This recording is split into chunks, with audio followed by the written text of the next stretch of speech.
presidente Jair Bolsonaro comemorou pelas redes sociais a regulamentação de licenças para maquinários agrícolas. Bolsonaro disse: o Ministério da Agricultura, via Ideagro, regulamenta já a partir de fevereiro de 2021 a licença para que maquinários agrícolas possam trafegar em quaisquer vias sem que sejam multados. A placa digital tem validade permanente, ou seja, o proprietário do trator, por exemplo, nada terá de pagar a título de renovação da mesma. Nossos parabéns aos ministros Tarcísio Freitas e Tereza Cristina. O presidente também compartilhou uma imagem em que aparece orando com a citação do texto de João 18,37. Tu dizes, eu sou rei, para isso nasci e vim ao mundo, para dar testemunho da verdade. Todo aquele que é da verdade escuta a minha voz. Bolsonaro disse: peço a Deus que nos dê força e sabedoria para bem conduzir a nação. Viva Cristo Rei! Vamos lá, começar.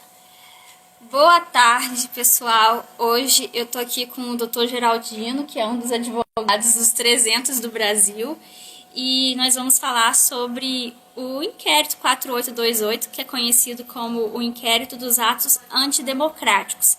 E é por causa desse inquérito que hoje eu estou presa aqui no Distrito Federal. Por enquanto no Distrito Federal, né? Porque eu vou voltar para Campos, vocês me aguardem aí na planície. E o doutor Geraldino também, né? Ele tem advogado para outras pessoas que têm sido vítima da perseguição do STF. O senhor pode falar o que é esse inquérito, primeiramente? Olha, esse inquérito ele está baseado nas manifestações a favor do governo e, segundo a PGR, seria contra os outros poderes, seria o Congresso e o STF. Na verdade, o que acontece? O que nós vemos é uma perseguição específica dos apoiadores do presidente. Nenhuma outra manifestação que teve contra o governo está sendo apurado nesses atos antidemocráticos. Nós tivemos aí o Antifas, que quebrou, que destruiu, e que ninguém fez nada. Depredar, quebrar, não é motivo de prisão nem punição. Agora, o caso, você se manifestar e discordar, aí sim está sendo punido, e a Érica está aqui pagando o preço de querer defender os direitos de nós brasileiros.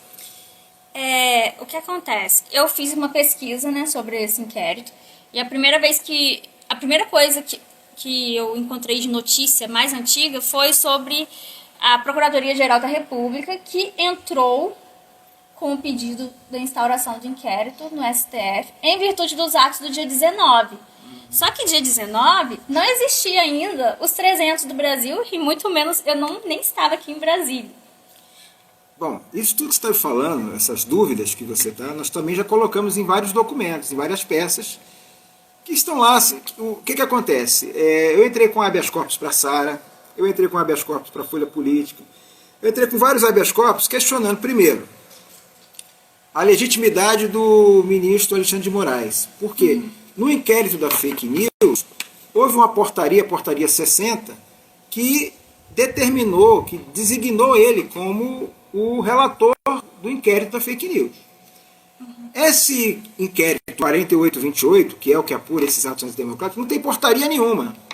Não tem nada que vincule ele a essa investigação. E aí, eles podem dizer que não é porque, como ele já era, ele teria, no caso, a competência em função do inquérito das fake news. Só que eu acho que uma coisa, a matéria de um não tem nada a ver com a matéria do outro. O que se apura em um caso não é o que se apura no outro. Apesar de muitos dos envolvidos, muitos dos investigados estarem em ambos os processos. Sim. No caso, o senhor tinha falado comigo sobre a competência do PGR, né, em relação a pedir investigação, alguma coisa do tipo. Pois é, o PGR, as atribuições dele estão delimitadas na própria lei. E no caso do Procurador-Geral da República, ele não pode processar pessoas que não têm foro privilegiado. Ele pode até receber informação e encaminhar para o Procurador-Geral, que no caso o fato seria contra a União, e aí a Procuradoria da República tem que apurar realmente, mas aí temos o Procurador-Geral, o Procurador Regional, que atua na esfera da Justiça Federal. Crimes contra a Lei de Segurança Nacional são apurados na Justiça Federal. Isso é o que está na lei. na Lei de Segurança Nacional. Quer dizer, já foi definido isso. Antigamente era atribuição da Justiça Militar. Então, os crimes atualmente praticados políticos, os crimes políticos, são apurados na Lei de Segurança Nacional, que quem tem competência para investigar isso é a Justiça Federal, e não o Supremo Tribunal Federal. O Supremo Tribunal Federal é uma instância revisora, é uma instância que está lá para guardar a Constituição. Sim. Então, no caso, até o PGR me tratou como se eu tivesse foro privilegiado. Exatamente, isso é um questionamento que nós fazemos. Todos os que não são... todos que não têm cargo político, no caso aí, tem alguns deputados que poderiam sim ser investigados a nível de Supremo Tribunal Federal. Agora, tem decisões no próprio Supremo Tribunal Federal em que já se definiu que não há foro privilegiado, mesmo que haja litispendência. O que é litispendência? Mesmo que você tenha um processo, esteja vinculado com algum deputado, os deputados respondem no Supremo Tribunal Federal e você responde na Justiça Comum. No caso aí seria a Justiça Federal. Tá. Vou recapitular aqui para o pessoal. Eu me chamo Érica, eu sou de Campos dos Goytacazes, estado do Rio de Janeiro. Eu vim para Brasília no dia 22 de maio participar do acampamento dos 300 do Brasil. Eu nunca fui liderança, eu nunca fui influenciadora digital, eu não sou deputada, eu não sou ministra. O senhor até falou isso, que eu estava sendo tratada como se eu fosse ministra também. Só a parte ruim, né? Porque na parte boa eu não estou sendo tratada como parlamentar. E fui presa no dia 16 de junho, né? Junto com o Arthur, com o Renan, com o Mito Show, com a Sarah Winter. A Sarah, no caso, foi presa no dia 15. E desde o dia 24 nós estamos usando tornozeleira eletrônica em prisão domiciliar. No caso, o Arthur, o Renan e eu ficamos aqui ficamos em Brasília. O Arthur conseguiu, com muito custo, voltar para Niterói. E eu agora estou lutando para voltar para Campos. E assim, eu não sei qual é. Até hoje, quando o oficial de justiça chegou na prisão, a Sarah perguntou: qual é o nosso crime? Ele não soube dizer. No caso, qual é o meu crime, doutor? Não tem exatamente o que estão fazendo. Eles estão tentando arrumar uma tipificação para o seu crime. Estão querendo te enquadrar na Lei de Segurança Nacional. Bom, a Lei de Segurança Nacional, para que você infrinja um artigo, lá, você teria que ter o dolo real. Você primeiro tem que ter o perigo real. Eu sou um perigo? O fato, a sua atitude tem que realmente ensejar um perigo às organizações. O que não acontece nesse caso. Ninguém, em momento algum, atacou ou usou de violência, ou ameaça, ou constrangeu. Ninguém explodiu nada, tudo isso. Já tem decisões até de gente que explodiu uma usina aqui, tem decisões que eu já pesquisei a respeito disso, em que o cara estava querendo usar isso de forma política, e ele ainda foi absolvido, porque não tinha o dano real, o perigo real, aliás, dano real não, o perigo real contra as instituições. Então é muito difícil você fazer um enquadramento desse. E mais, não existe na Lei de Segurança Nacional a tipificação de formação de quadrilha, não existe. Então, eles estão querendo dizer também que a gente era uma quadrilha. O que eles estão querendo, o que eles estão tentando, porque para pedir a prisão temporária de vocês, eu até trouxe aqui um documento, na prisão temporária, eles qualificaram aqui, ó, essa aqui caberá prisão temporária, sem vários artigos. E no caso, para esses crimes aqui que estão sendo elencados, que você está vendo aqui, são os crimes onde caberá um pedido de prisão temporária, que é um pedido de investigação para apurar o fato. Roubo, sequestro, extorsão. Gente, olha só, o único ponto que eles poderiam enquadrar, e assim forçando muita barra, é esse aqui, ó. Quadrilha ou bando. Por isso que estão tentando, né, fazer uma ligação disso, por isso que você está com essa tornozeleira. Eu acho essa decisão é ilegal, até porque na Lei de Segurança Nacional não existe previsão para isso. Várias situações. Tornozeleira, né? Para tornozeleira. Você faz uma prisão temporária, caso haja necessidade, prorroga-se, mas a partir daí, ou você pede a preventiva, se há elementos para preventiva, ou você solta. No caso seu, Érica, eu vi até a decisão que fez a prorrogação. Na decisão, o próprio ministro Alexandre de Moraes disse que após completar o período de 5 dias, vocês poderiam ficar em liberdade. Acontece que no dia que vocês iam ser colocados em liberdade, houve um pedido da delegada federal para que... A doutora Denise? A Denise. Sem nenhuma base legal para isso, pediu, e a Procuradoria também foi favorável, Procuradoria que atua nesse caso, ao meu ver, ilegitimamente, para que convertesse isso em medidas cautelares, mesmo sem previsão legal na Lei de Segurança Nacional, que é o que estão atribuindo a ele. E a própria formação de quadrilha. Para ter a formação de quadrilha tem que ter um crime. Cadê o crime que foi tipificado? Ela está aqui em Brasília, respondendo ao inquérito, que ela sequer foi indiciada. Ela já está aqui há quase 3, 4 meses sem ser indiciada, sem ter um motivo. E nós advogados, estamos sem ter acesso aos autos. Esses documentos que estão aqui na minha mão, que foram disponibilizados, eu advogo para vários, foram disponibilizados para várias pessoas, são 6 ou 7 volumes. Só disponibilizar aquilo que é interesse deles. A maioria dos fatos aqui, o que a gente vê, é uma tentativa de criar um nexo entre as manifestações e a presidência da República. O senhor tinha falado, tudo aqui que está escrito aqui é para tentar incriminar o presidente. Exatamente. Vocês entenderam? Aí muita gente tem feito essa pergunta para mim, doutor. Algumas pessoas, até na minha cidade, que eu falo sobre manifestações, falam que estão desanimadas de participar de manifestações, porque nas manifestações elas veem que estão defendendo um presidente que não nos defende. Qual a posição do presidente nisso tudo? Ele pode nos dar um apoio? Olha, eu acho que o presidente, ele está agora fazendo o que é certo. Ele está trabalhando, a população toda está vendo que ele está sendo boicotado. No caso aí do coronavírus, sempre esteve certo. Ele sempre defendeu a cloroquina, ele sempre defendeu que as pessoas trabalhassem. E quem sempre foi contra isso? São os mesmos que prenderam vocês. Então, é isso que vocês estão se manifestando. Pensem nisso. Vocês não estão se manifestando em defesa do presidente. Se o presidente cair, virá outro que vai prejudicar vocês. Vocês estão defendendo o seu voto, vocês estão defendendo os nossos direitos de nos manifestarmos. Os princípios que a gente acredita e que esse homem representa. Exatamente. Que caindo o Bolsonaro, gente, só ele para aguentar isso tudo. Outro não aguentaria. Ele suportou uma facada, ele poderia ter desistido. E ele não desistiu. E isso que eu falo pra vocês, eu tô aqui preso, vou parar na colmeia, né? Na penitenciária, tratada como se fosse uma bandida qualquer, e eu não desisti, e eu não vou desistir, tá?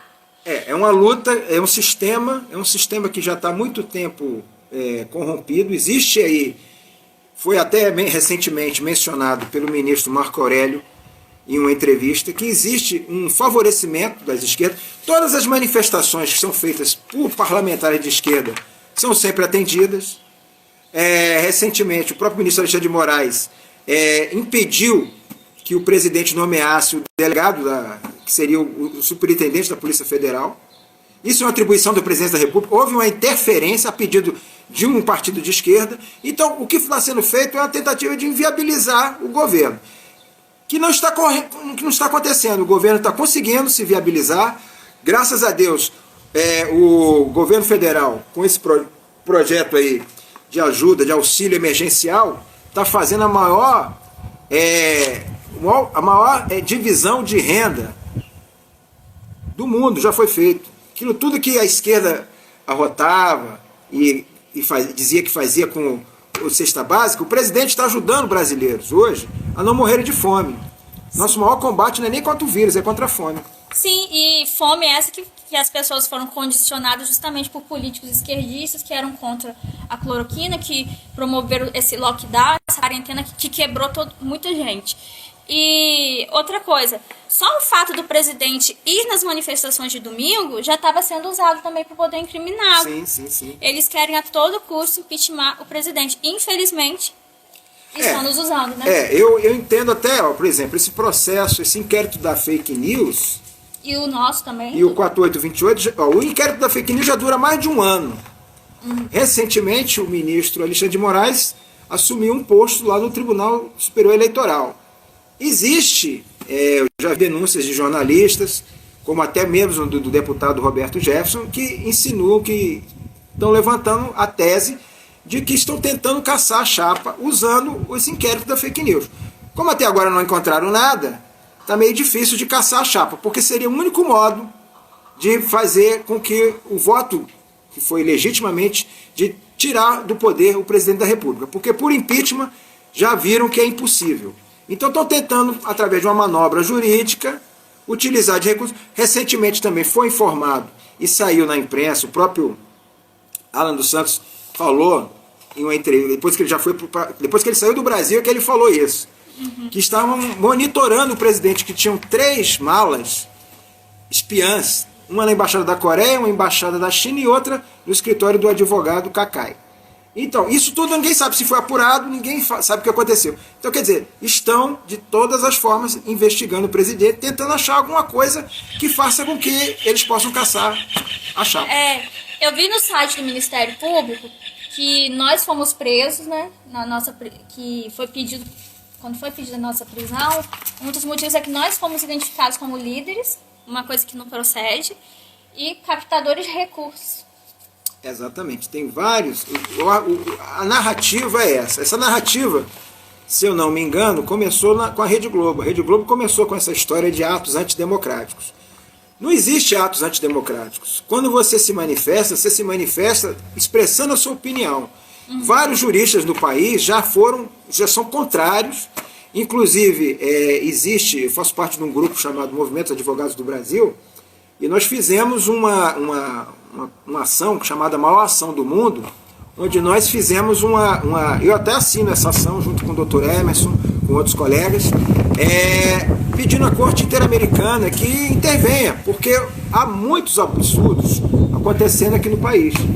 E eles precisam dar uma olhada, dar um enfoque. Essa Corte Interamericana já teve denúncia de uma associação do Ministério Público, já teve uma denúncia do próprio Roberto Jefferson, do PTB, e teve essa Maior Ação do Mundo, que nós também entramos também na ONU. Que entra o inquérito.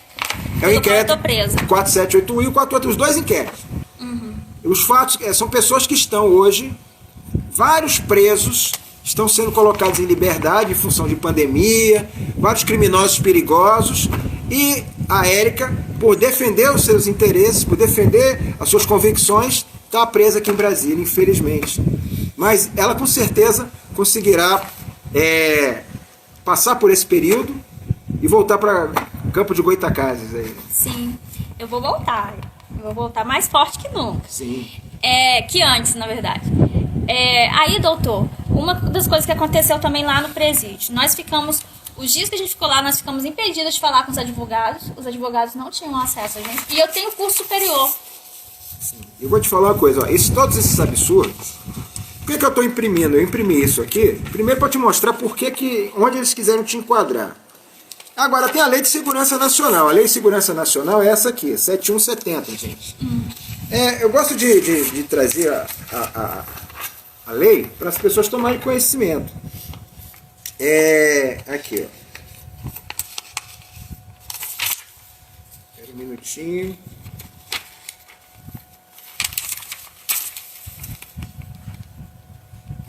Aqui, ó.